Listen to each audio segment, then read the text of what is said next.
In this video, we make it back to our Searay powerboat in the Exuma, Bahamas to go do some cruising.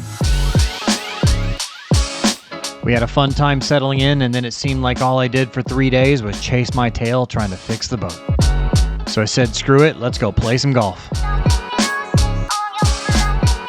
We had left our 2001 Searay 340 powerboat in the Exuma, Bahamas while we went to sail in the BVI for a few weeks.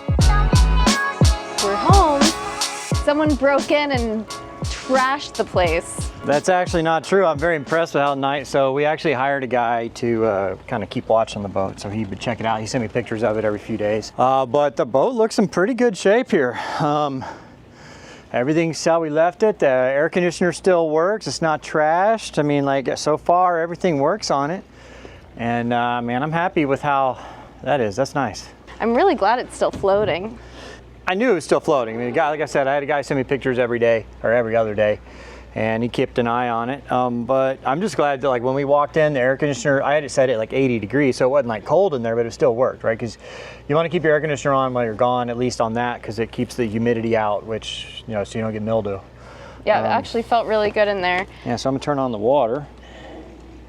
So now we got water pressure, and let's get the bags in here and make ourselves at home. So far, I'm pretty happy with how this is. I mean, like, no water leaks. Nice. Air conditioning works. Yeah, it's always a, you know, when you leave a boat for a couple months, because we left the boat for almost 2 months. So it's nice that everything's working. We got some cleaning to do, but how's it feel to be home? It feels good. I'm feeling relieved, and it's nice to be in a familiar space. Mm-hmm. This small 34-foot boat is the closest thing we have to a home, and it was good to be back.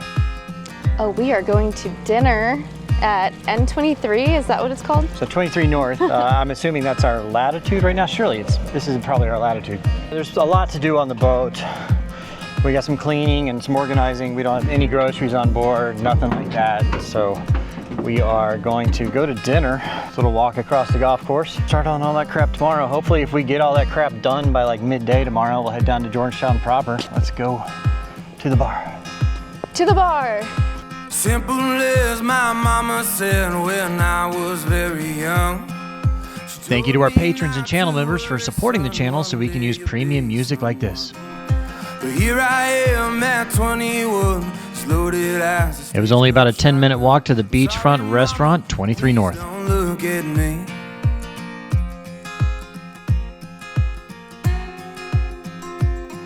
When I got to Oklahoma, I was 17. My papa taught me how to work, and Lord, he was mean.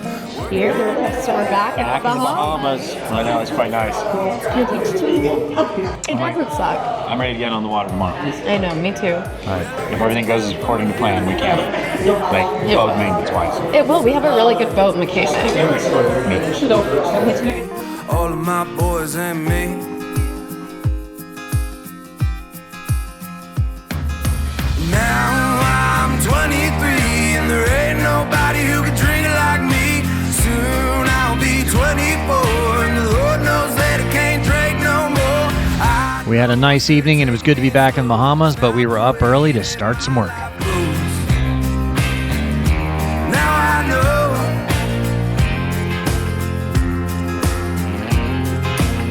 All right, getting working this morning. Got a little stuff to do here, so I need to change out the starter and hopefully everything works. So I've got the new starter right here. It should be pretty easy.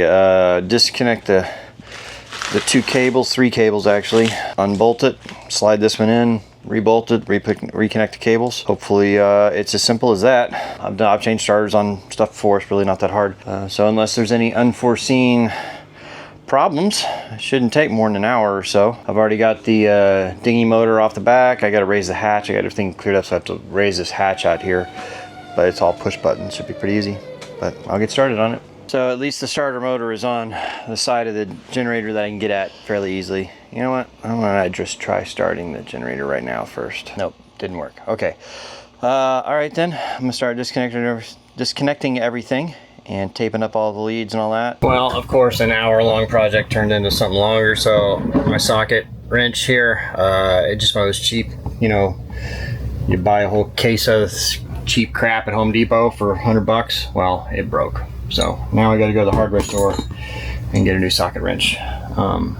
So that just delayed things at least an hour, because now I got to get a taxi and get there and all that. And I kind of needed to run another errand anyway, so this would be nice. But we rented a car. It's cheaper than getting, I mean, like, it's $93 a day for a crappy car, but we get the car for 24 hours and it'd be $40 each way for a taxi. So it ends up being cheaper. We can run more errands this way. And then we're gonna get lunch. Then we're gonna get groceries. It's very glamorous. Yeah. I think I would rather though, I mean, everybody has to run errands, right? Yeah. I'd rather do it here. Yeah.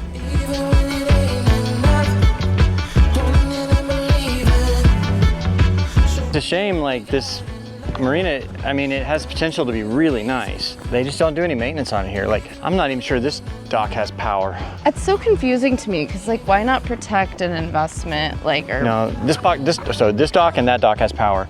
The dock over there and none of these docks over here have power. They used to have power. They just didn't do maintenance in it. I don't understand that. Yeah, rather than the money going to maintenance, it goes into somebody's pocket. It's corruption, more likely.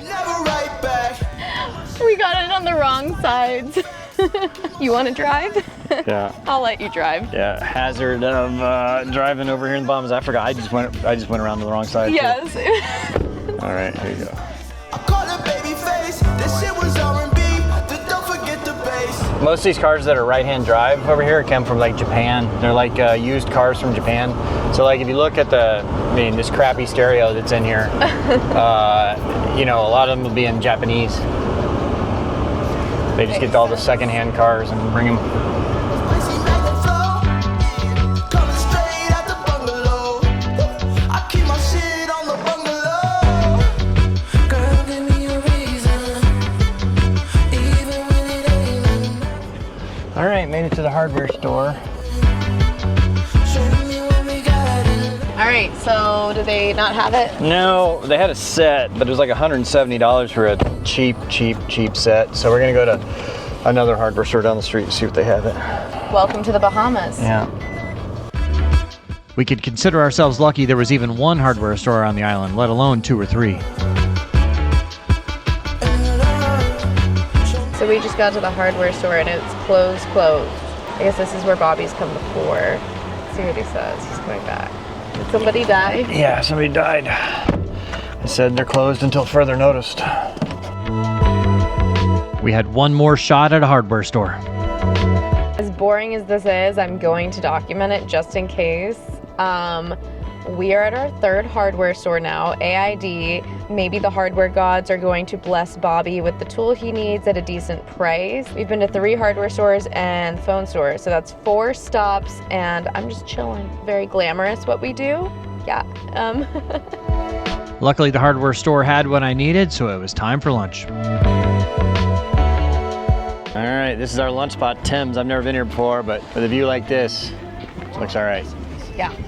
Not bad. Run up in the morning, let it take. Inhale and let it out like reservations. Exhale and breathe, I'm praying for some patience. It was a nice view and Taco Tuesday. Don't call me for the light, I want a bright night. For sure, I'm like I'm sure, 'cause they keep it fight. All right, so Bobby, are you still working on the starter? Is that what we're doing here? Yeah. You know, it's just... Thank you, by the way, to Brett Fields for sending me this endoscope. That's about the only way I'm getting this done. So it's like a little camera that I hook up to my phone and use, because like, the design on this, you can't access anything easily. So getting at the starter has been very hard, and I can only like line up the bolt holes by using the camera and then guiding the bolts in, looking at my phone, and I still haven't been successful at it. All right, I got it all set up. So I was having a hard time with the threading a bolt in there to bolt the starter, but it ended up being that the bolt was just too short. By the time I put the bolt in here and was trying to push it in, it wasn't pushing in far enough to grab the thread. So I ended up just sticking a nut down in there so that it gives it a little more space and was able to do it.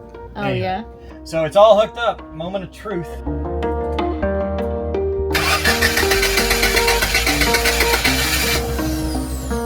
Well, at least the starter was working.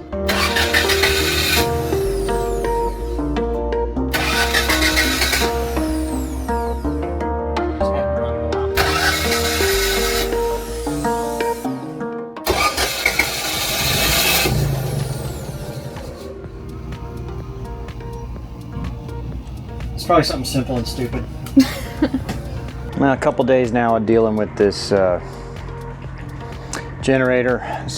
It cranked and started for, well, it took a minute for the fuel to get going, but then it started for like 15 seconds and cut out. I checked the spark, it's getting spark, it's just not getting fuel. Don't know why, don't know what's causing it. And I can't find the model number on there because it's been remanufactured, so I don't know what the model is, and I can't find it, so I don't know. I've sent messages to the people that have been servicing it and supplying the parts for it. I hate Westerbeeks. It's got a carburetor, which it's probably the carburetor, I don't know, but why you put, I mean, it's 2024. I get it, this thing is probably 20 years old, but they were not putting carburetors on these things. Westerbeek is just, I've always had nothing but problems with Westerbeeks. So, sorry guys if you're a Westerbeek guy. So, looks like what we're gonna do, I guess we're just gonna marina hop for the next little bit until I can figure out how to get it running, because we can't be out on the hook without the generator. We'd have to run the motors too much, and it's just not viable. So, I got a reservation at Staniel Key for the next 2 nights. Then after that, I don't know. I'm gonna try again calling Compass Key on Friday. I'd like to stay there. If not, we'll head up to like Norman or Highborn and get a spot there. And then from there, head over to the Eleuthera. But for now, I think we're gonna call it a day and go play some golf. I forgot I was letting her drive. So far, so good. No, I'll take over. I haven't played a whole lot of golf lately, but the golf course at Emerald Bay is one of the prettiest that I've played.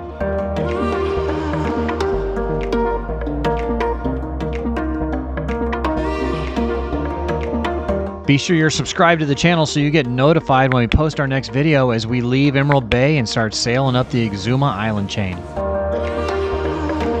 They say the definition of cruising is repairing your boat in exotic locations.